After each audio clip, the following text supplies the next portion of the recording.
شب گریزاں ہوگی آخر جلوائے خورشید سے،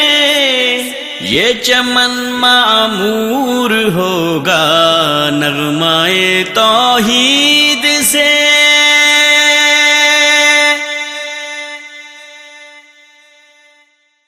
انسان اگر بیمار ہو جائے تو دم کروانا جائز ہے، دم کرنا بھی جائز ہے۔ توحید کا کمال یہ ہے کہ انسان اللہ پر بھروسہ کرے اور کسی سے دم کرنے کی درخواست نہ دے، تو پھر ایسے خوش نصیبوں میں انسان شامل ہو جاتا ہے جو بغیر حساب و کتاب کے اللہ کی جنت کے مہمان بنیں گے۔ لیکن انسان اگر اپنی بیماری میں خود دم کر لے تو اس میں کوئی حرج نہیں، یا اس کی درخواست کے بغیر کوئی اس کو بیمار دیکھ کر اسے دم کر دے تو یہ امر بھی مانع نہیں ہے کہ اس کا شمار ان میں نہ ہو۔ آئیے اس مسئلے پر پیارے نبی محمد کریم صلی اللہ علیہ وسلم کا فرمان جو صحیح بخاری میں اور صحیح مسلم میں موجود ہے۔ صحیح بخاری میں حدیث نمبر 3410 عبداللہ ابن عباس رضی اللہ عنہما بیان فرماتے ہیں کہ رسول اللہ صلی اللہ علیہ وسلم نے فرمایا، عرضت علی الامم،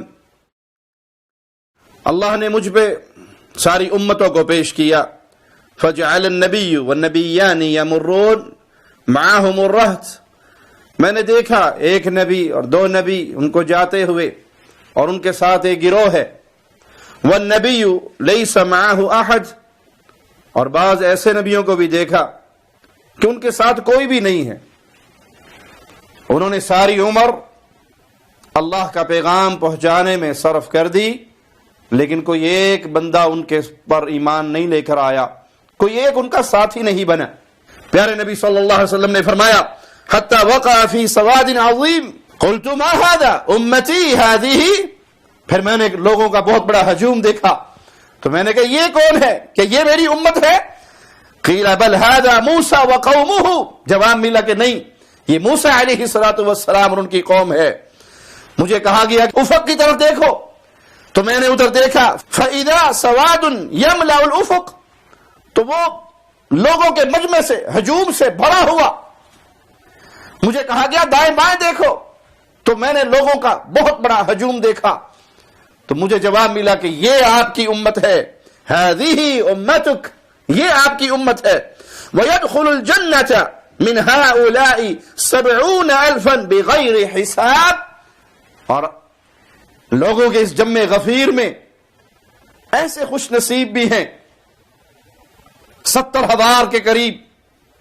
70,000 ان کی تعداد، اور وہ ایسے خوش نصیب ہوں گے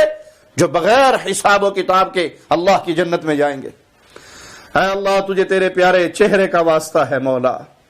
اے اللہ ہمیں ان پیاروں میں، ان خوش نصیبوں میں اپنی رحمت سے، اپنے فضل سے، اپنے کرم سے شامل فرما دے۔ ہر اس مومن واحد بھائی کو جس کے کانوں تک ہماری یہ آواز پہنچ رہی ہے، اللہ ان پیاروں میں شامل فرما دے جو جنت الفردوس میں بغیر حساب کے، بغیر عذاب کے، بغیر عقاب کے تیری رحمت سے، تیرے فضل سے، تیرے کرم سے داخل ہوں گے۔ یہ بات فرما کر رسول اللہ صلی اللہ علیہ وسلم اپنے حجرے میں تشریف لے گئے۔ صحابہ آپس میں گفتگو کرنے لگے کہ شاید یہ ہم ہیں جو پیارے نبی صلی اللہ علیہ وسلم کے صحابہ ہیں، آپ کے ساتھی ہیں۔ کچھ نے کہا نہیں، یہ وہ ہوں گے جو پیدا ہی اسلام میں ہوئے، ہم تو جاہلیت میں پیدا ہوئے پھر مسلمان ہوئے، شاید یہ وہ ہوں گے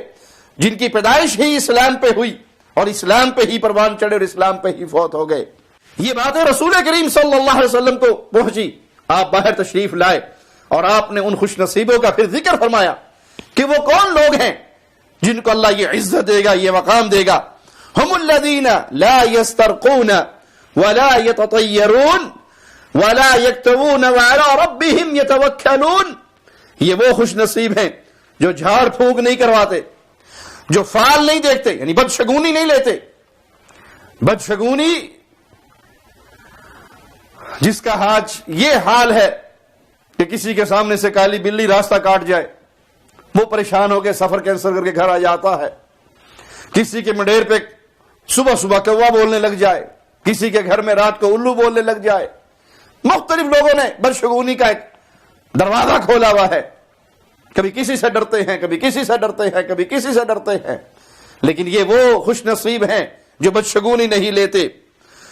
اور داغ کر علاج نہیں کرتے، آنکھ کے داغ کے ذریعے علاج نہیں کرواتے، بلکہ وہ اپنے اللہ پر بھروسہ کرنے والے، اللہ پر توکل کرنے والے لوگ ہوں گے۔ یہ سننا تھا کہ سیدنا عکاشہ کھڑے ہو گئے، اے اللہ کے نبی صلی اللہ علیہ وسلم دعا کیجئے کہ میں انہی میں سے ہوں۔ آپ صلی اللہ علیہ وسلم نے فرمایا عکاشہ تو انہی میں سے ہے۔ ایک اور صحابی کھڑے ہوئے کہ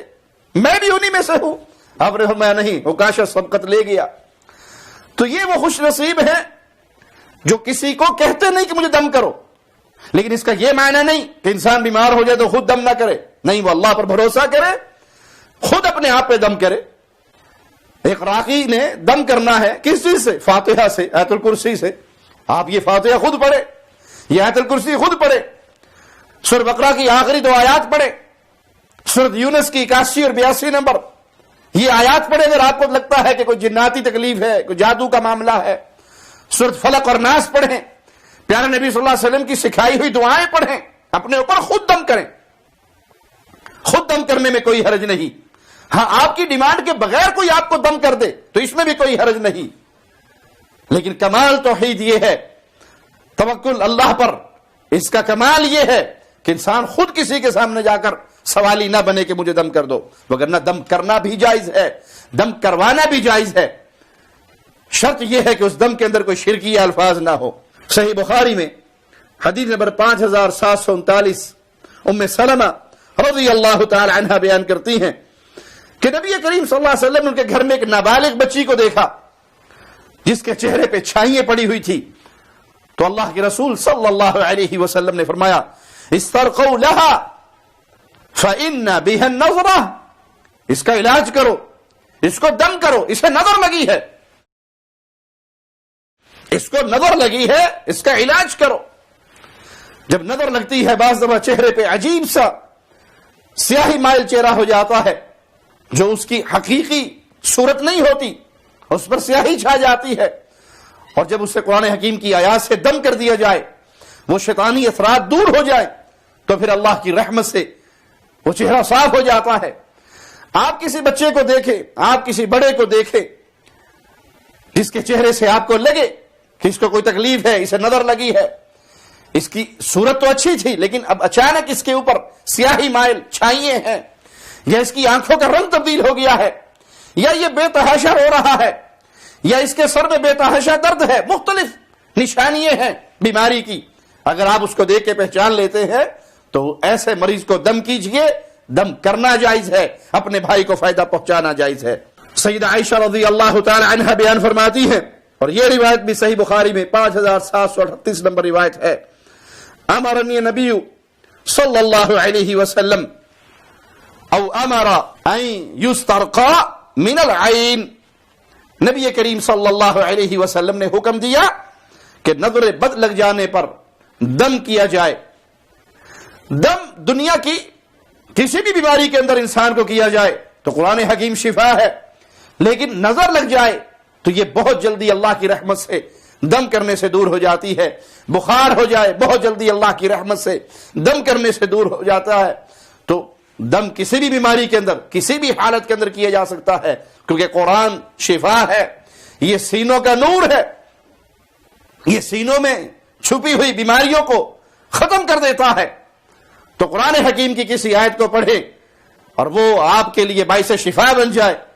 اللہ پر بھروسہ کر کے پڑھیں، اور خاص طور پہ سورۃ فاتحہ کو ضرور پڑھیں کہ اس کو رسول اللہ صلی اللہ علیہ وسلم نے رقیہ بھی کہا ہے، شفا بھی کہا ہے۔ اللہ سے دعا ہے اللہ ہمیں